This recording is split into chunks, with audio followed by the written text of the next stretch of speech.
So last ভিডিওতে তোমরা দেখেছিলে এক কাপ কফিকে নিজের এনার্জিটা একটুখানি বুস্ট আপ করে নিয়ে 2025কে ওয়েলকাম করার জন্য আমি ডিজে ফ্লোরের দিকে যাচ্ছিলাম।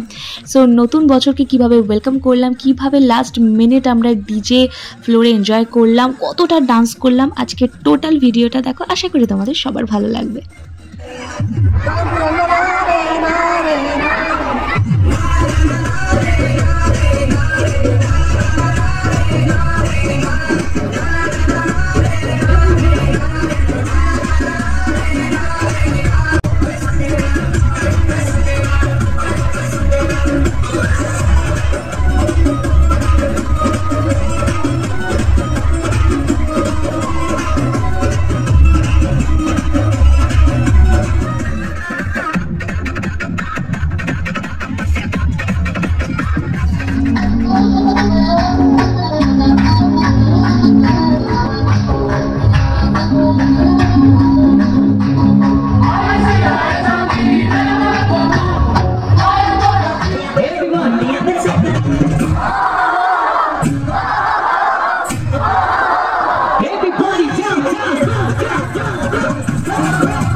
হ্যাপি নিউ ইয়ার এভরিওয়ান।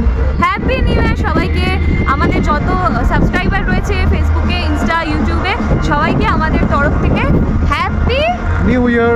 খুব ভালো কাটুক তোমাদের নতুন বছর, খুব এনজয় করো, খুব আনন্দ করো, সুস্থ থেকো, ভালো থেকো, আর নতুন বছর খুব দারুণ এনজয় করো, সবাইকে নিয়ে খুব আনন্দে থেকো। আর আমাদের পার্টি শেষ, এখন বাজে রাত 12:30। প্রচুর ডান্স করলাম, অনেক বছর বলতে গেলে প্রথমবার মনে 31st নাইটে প্রোগ্রাম না করে অডিয়েন্সের থেকে প্রোগ্রামটা এনজয় করলাম। কেমন লাগলো তোমার? দারুণ দারুণ। প্রতিটা বছর তোমাকে প্রোগ্রামে নিয়ে যায়, হয়তো অতটা এনজয় করা হয় না স্টেজের ওপর থেকে, বাট এবার স্টেজের নিচের থেকে খুব আনন্দ করলাম, খুব আনন্দ করেছি। তো পরের বছর আই এম শিওর শো যদি থাকে আর এই সুযোগটা মিস করা যাবে না। ইভেন্ট ক্যান্সেল হয়েছিল বলেই আজকে আনন্দ করতে পেরেছি। সবাইকে happy new year once again. নতুন বছরে নতুন ভিডিও নিয়ে তোমাদের সবার সাথে দেখা হবে। তোমরা সবাই ভালো থেকো।